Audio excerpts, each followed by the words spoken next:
20s. And then like posting on social media, like, like, I'm so proud of myself that I had the bravery Hey, to do Sam. what was right for my mental health. Yeah, Okay, yeah. it sounds a lot like my students. Profiles and courage, ¿oíste? Esperó hasta el último momento. No, el hijo de un amigo mío. Lo vi los otros días en la misa. Oh, he just graduated from Springs. Dice, ¿qué vas a hacer? Well, I'm gonna take a couple of years off. I'm like thinking, yeah, I'm gonna take a couple of years off. Ujú, Claro, vive con los papás. ujú, ujú. Yeah, you can take a couple of years off and just do whatever, you know? Waste a couple of years. That's a euphemism. Your children are at your school, no? Yeah, yeah. I have one. Oh, And bless you. he's 16. He's a junior this year. 16? 16. And he's taking on it all the AP and the Roman classes. Like he's, Good for him. y él no coge lucha, y yo tengo que estar arriba de él. Mira, you tenía esos dual enrollment students. Do you want to discuss it during this meeting? Terminaban a veces, Or move on to the next one? if they weren't the whole program. Terminaban con 30 Yeah, créditos. Ya. no, my son, They come to Miami-Dade and they were halfway done with their credits. my son will end up with 60 credits. Sí. Yo tengo un estudiante que se graduaba en mayo con nosotros. Of course. And the high school Wow, graduation was in who June. is, Yep. that sounds so familiar. Do you have Yes, her they do email that or her before phone number? graduation. Ya. Ya termina. Yo tuve varios, cantidad de estudiantes y de los mejores Either estudiantes. way, yeah, Sí, I can send. Los mejores estudiantes. Well, let me tell you something. The Miami Let me Dade Honors College manda gente a the best universities in the country. They'll have a public- Okay. Vienen a buscar. Yeah, I'll send it to her now and Sí, you pero tell me. And international. yeah, Cambridge, Yeah. I mean, they, yeah. yes. No, porque oye, some of those Ivy League schools, now que tú no vayas a buscar, they don't- Like go out there with? Okay, it's sent. Millions of dollars in scholarships. Oh, then I just sent it to her. I want to get. Okay, so are we good? Oh my goodness.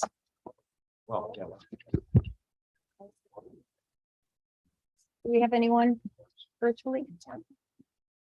Online? No, ma'am.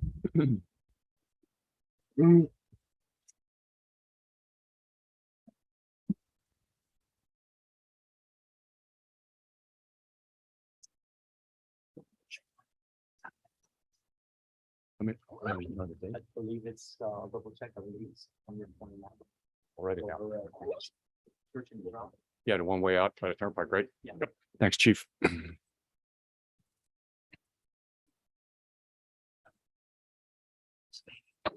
Call the roll, please. Mayor Mitchell. Here. Vice Mayor Fahet.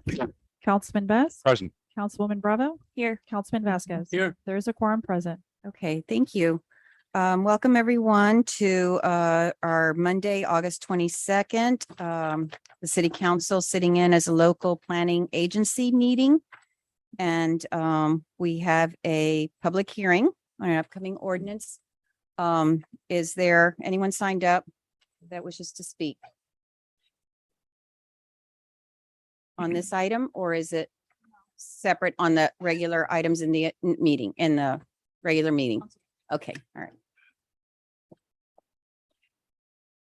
Okay, I'll close the public hearing. You want me to read the, Yes, please.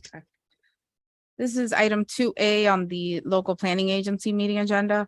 This is an ordinance of the city of Miami Springs, Florida, amending section 150-070.1 Miami Springs Gateway Open District within Article 7 Business District of Chapter 150 Zoning Code of the city's Code of Ordinances to revise the creative excellence available maximum floor area ratio, to clarify the parking review process and fee applicability, and to provide additional clarifications on the overall district project review process.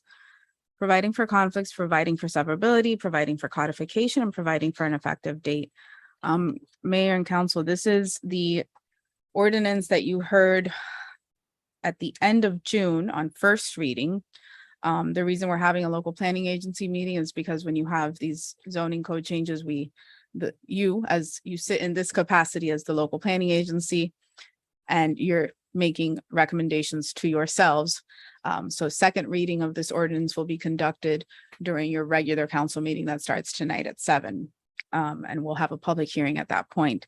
However, you can discuss this ordinance now and just whatever your policy recommendations are and whatever you recommend to yourselves as council, you can make now. By way of introduction, this ordinance, we discussed it a lot in June. I went ahead and made all of the revisions that were requested. You'll see those in the ordinance for ease of review. I've done them in highlight and yellow. Normally we do it in double underline or double strike through to show changes between first and second reading. For now, they're set forth that way, but they also have highlights in yellow so that you can easily see where the revisions were. So we've basically set it up that I know there were concerns about the creative excellence standards and whether those are reviewed by the city council. We've made that clear. We've removed frescoes and paintings as well as you requested. We went ahead and made the revisions to make it extra clear that the parking study is selected by the city and applicants will pay for the study. We also added in language that the factors that go towards determining what a property's parking requirements will be, that those will effectively be weighted based on the project and all of these factors. None of them gets 100%. It's balanced.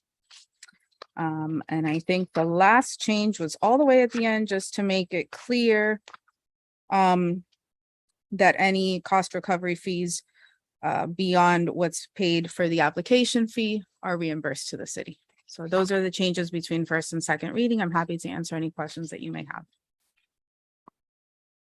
Are there any questions? Through the chair. Yes. Oh, is this working? Hello. Hi, Heidi. Good evening, Councilwoman. Really quick, I just wanted to clarify verbiage on the letter that you gave us for the background. Thank you for that. That was very helpful because after so many weeks, on the last paragraph, I would say where the last 3 lines where it says irrespective of whether the spaces are immediately abutting or adjacent, which is fine, but then I just wanted to know if we need to have that verbiage of irrespective on the section 150-070.1, where it says under business district. It is. It says irrespective. It does. It's on line. The sentence starts at the end of line 159 of the ordinance. And it reads, for any on-street parking spaces counted towards the satisfaction of a property's requirement. And then here's the new language. Irrespective of whether such spaces are immediately abutting or adjacent to the subject property. And then it Okay. continues with the language that already was there. Or any spaces otherwise waived as a result of one of the factors listed below, a fee shall be paid to the city for each such parking space. And then we went ahead and added that fee Okay. is paid prior to the issuance of a building permit.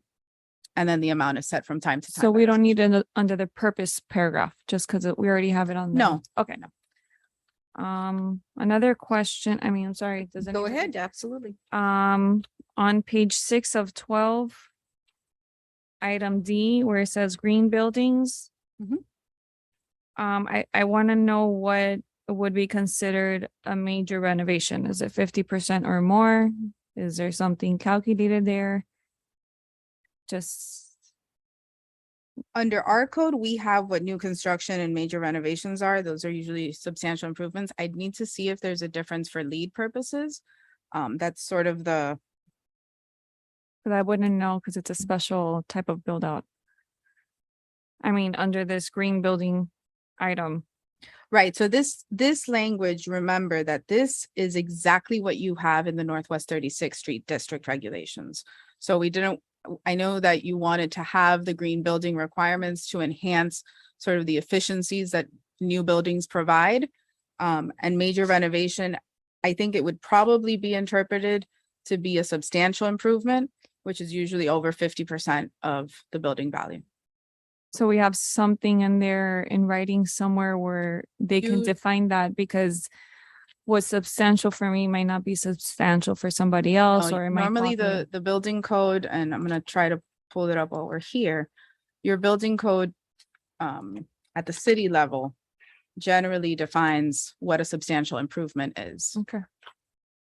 I think it's 50, but I'm not sure.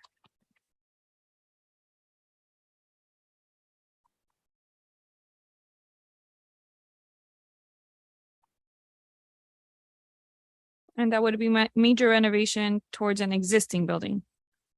Obviously, Yes, grandfathered or non-grandfathered, it's not specified to any. these are your FAR as to, this would be a new.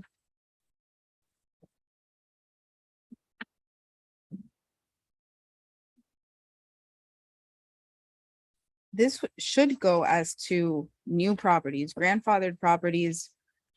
I guess maybe I need to ask you, when you say grandfathered properties, grandfathered as to what? As to existing properties that were already grandfathered in the gateway, which I think that they had certain, where they didn't require certain elements as far as like parking or something. There was something here, there was verbiage saying that grandfathered properties were not subject to Parking requirement. parking Right, requirements. Right, as that's new where developments. that distinction comes in.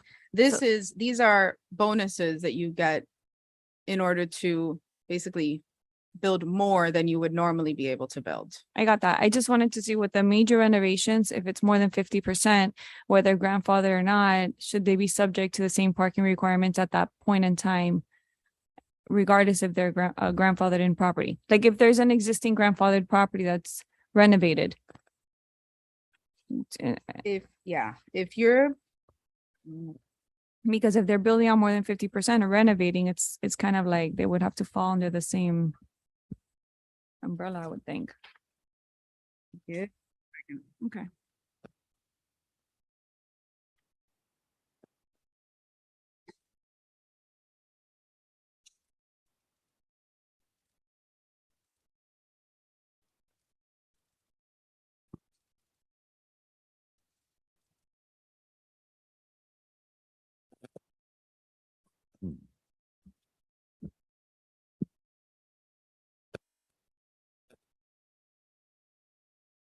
So the distinction for the existing structures is on the minimum parking spaces section, which is separate from this FAR section.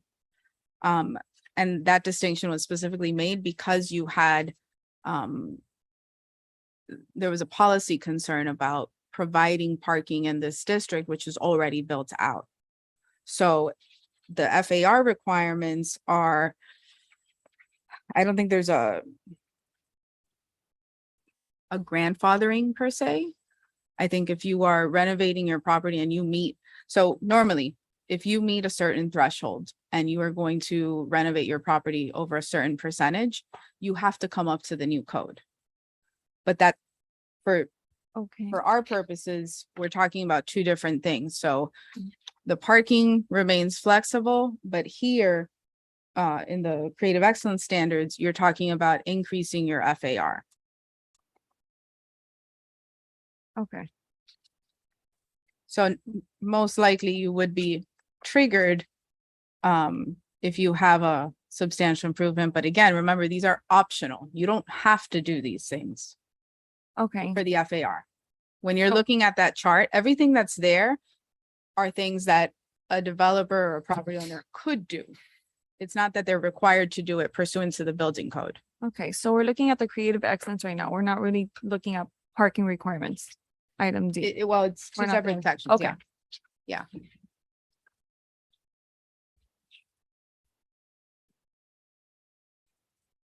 I think major renovation would kick in if you're expanding the size of the property and you need more FAR, right? Because if you have an existing building and you don't need additional FAR, you don't need to follow this. if you have an existing building and you don't need, Yeah, similar You're not to, looking for Sorry. extra FAR to increase the and FAR. for example, the people that just bought the Adventist property on our side, they're renovating. okay, They don't need additional FAR, so they're not It's already gonna be existing. tied. to right, it. but someone might want to renovate and get, I don't know how they would achieve it. We'd have to talk to the building official and the planner and see how it would work. But if they wanted to get the additional improvement, additional FAR somehow, they could apply for it this Then way. they will go by this. Yeah, yeah. they could. But if they tore down a building and created it, but same footage and footprint, it would be considered. Yeah. It wouldn't be a renovation. Right? If they tear down the existing building, it Yeah. will be new construction. Then it's It would be new construction, construction. Right. Correct. But in our code, in our city, it's considered 50% if you're doing renovations and it's more than 50% renovations, then it's, you Major. bring it up to code. You have Yeah. to bring everything up to code, right, William? That in the city, not talking just about the Gateway District, but it's 50%. If you're doing renovations and it's more than 50% renovations, then you have to bring everything up to code. Is that correct? Yeah, I believe for, so, for flood yeah. purposes, Yeah. you do. So under our flood code, a substantial improvement constitutes any combination of repairs, reconstruction, alteration, or improvements to a building taking place during the life of a building in which the cumulative cost equals or exceeds 50% of the market value of the building. So when you're at that 50% threshold, that's when you have to come up to the new property code, building code. Chris is telling me that if you demolish more than 51% of the building, that's considered major renovation. Right. Any other questions? I have a question. So in the parking requirements section, D, what do you think is the most significant difference in terms of how the ordinance was worded before?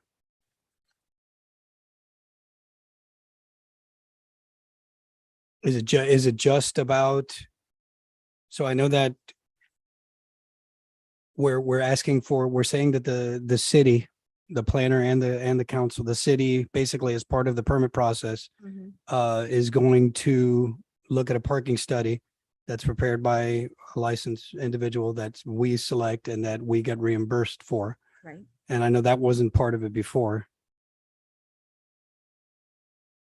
And what other things would you say are distinguishing factors between how it's worded now versus before? The parking fee? I think the lack of the way that the fee gets applied, the language that Councilwoman Bravo was referencing, that regardless of whether you are obtaining a credit for spaces that immediately abut a property or adjacent to a property, you still have to pay for it. Which was, I think, the thrust of this entire ordinance. Right. Did we clarify that somewhere else too, that whether it's abutting or not?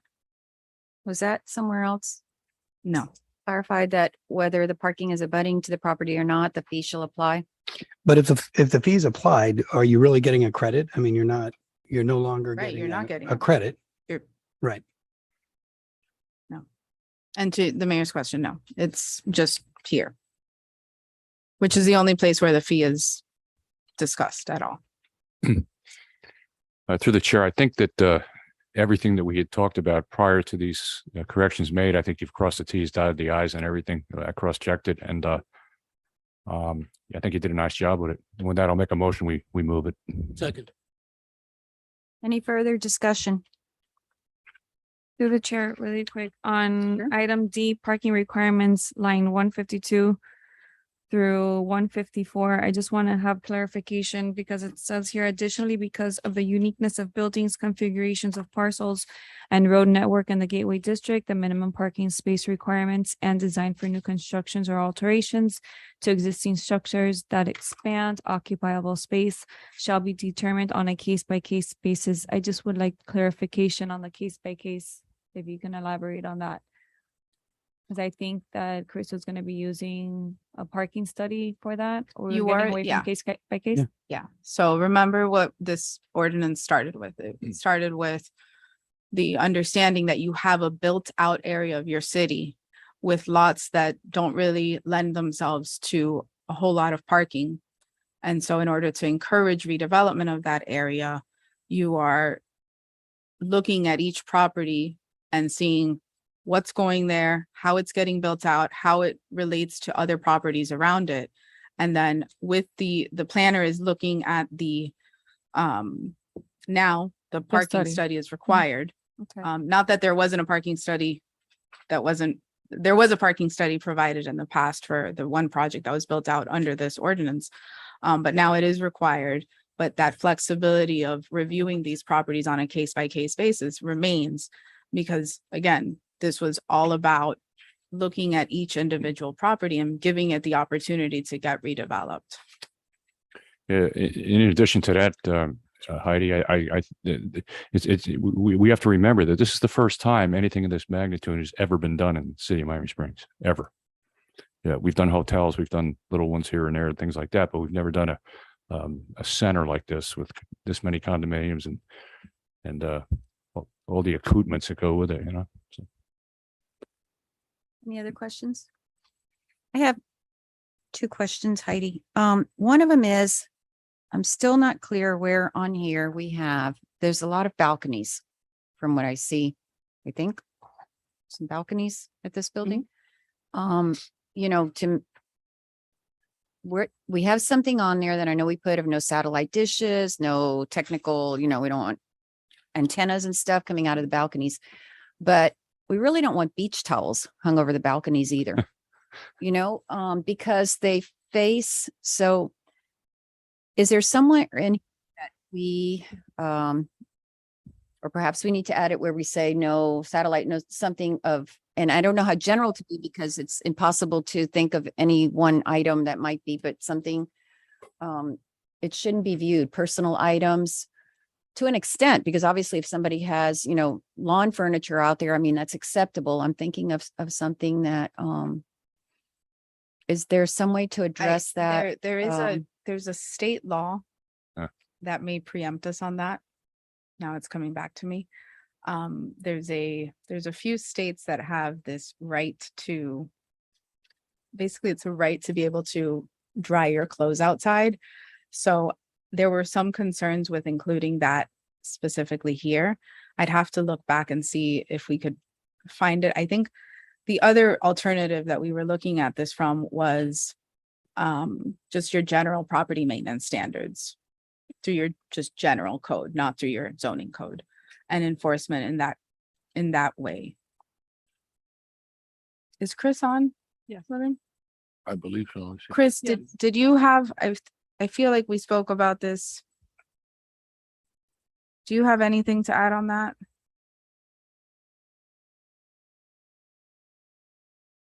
And perhaps that's something. No, I think Heidi's done a good job in addressing all of the concerns, and I think it was really pretty much fully laid out during the June meeting.